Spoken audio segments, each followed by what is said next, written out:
Tothom hi diu la seva sobre el Reglament General de Protecció de Dades i la seva transposició, la LOPDGDD. I és que ara ens han sortit especialistes de sota les pedres, molts d'ells promocionats per la recerca indecent de negoci d'alguna administració pública, o millor dit, dels seus directius.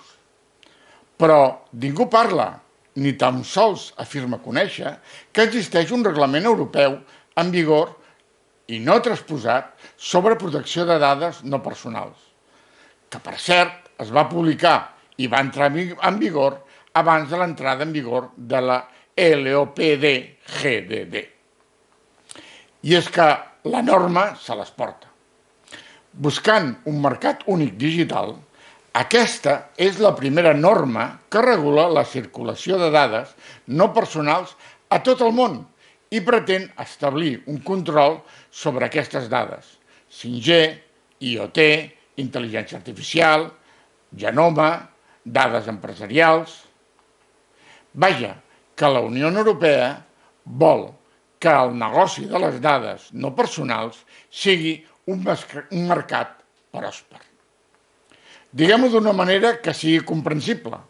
Si el RGPD regula les xapes amb les que se'ns etiqueta als ciutadans, el reglament 2018/1807 relatiu a un marc per a la lliure circulació de dades no personals a la Unió Europea regula les xapes amb què etiquetem i individualitzem les coses. Així, regula des de les plaques de matrícula dels cotxes, a la IP d'una bombeta intel·ligent, a les dades mèdiques del coronavirus, a les tones de cartó que es recullen a Gelida o al Big Data de trànsit que es produeix a Barcelona. Si haguéssim d'establir una comparació en el tràfic de dades, estaríem avui ja en una proporció d'una dada personal per cada 10.000 dades no personals.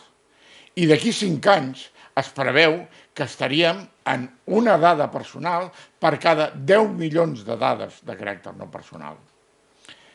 El seu propòsit fonamental, el del reglament, és, doncs, assegurar als usuaris l'accés i emmagatzematge legítim de dades en qualsevol lloc de la Unió Europea, prohibint que un estat obligui a que aquestes dades no es puguin moure.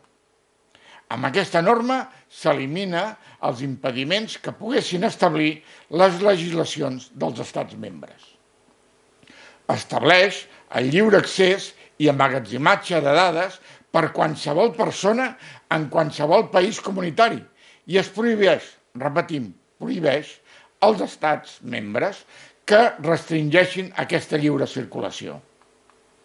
Això sí, la seguretat nacional està present, però per informar-se, mai per limitar el tràfic de dades. Entre les retallades s'envia a prendre vent a les agències de protecció de dades, encara que sí estableix internament controls de seguretat semblants al Reglament General de Protecció de Dades. El reglament preveu també com s'han de tractar les dades que al principi eren dades personals, però posteriorment es converteixen en dades anònimes. Una de les coses, potser la més interessant, és la creació del concepte dada mixta. Dades mixtes són les dades que continguin informació tant personal com no personal. Per exemple, una foto presa amb un mòbil. La majoria de les dades de la seva empresa o institució són precisament això, dades mixtes. Hi ha una regulació diferenciada, de diferent tractament jurídic per a aquelles dades de caràcter mixta. En caràcter general, serà aplicable el Reglament General de Protecció de Dades a la part de dades personals i el Reglament de Protecció de Dades no personals als que no ho són. I en els casos de que no es pugui dissociar la dada, s'aplicaria el Reglament General de Protecció de Dades. Alguns exemples de dades mixtes les trobaríem, per exemple, en una relació de matrícules amb el nom del propietari o el conductor en un moment determinat, en les dades bancàries amb informació de transaccions, en el consum d'aigua d'una casa o en aquells casos en què la IP identifica un equip o un usuari determinat. I també, a les sentències, també són dades mixtes. Qualsevol requisit de localització i emmagatzematge de dades ha de complir el principi de proporcionalitat. És a dir, les mesures que s'imposin han de ser adequades per a complir la finalitat perseguida i no vagin més enllà del que és necessari per a aquest fi. Una de les finalitats d'aquest reglament de lliure circulació de dades no personal és impedir, a més, la dependència d'un únic proveïdor. Això succeeix quan el proveïdor bloqueja les dades jurídica o tècnicament i els usuaris no poden canviar aquest proveïdor. No hi ha d'haver obstacles per a la realització de portabilitats de dades perquè els usuaris puguin triar en cada moment lliurement el proveïdor al que volen transferir les seves dades. D'aquesta manera s'assegura una eficaç competència en el mercat.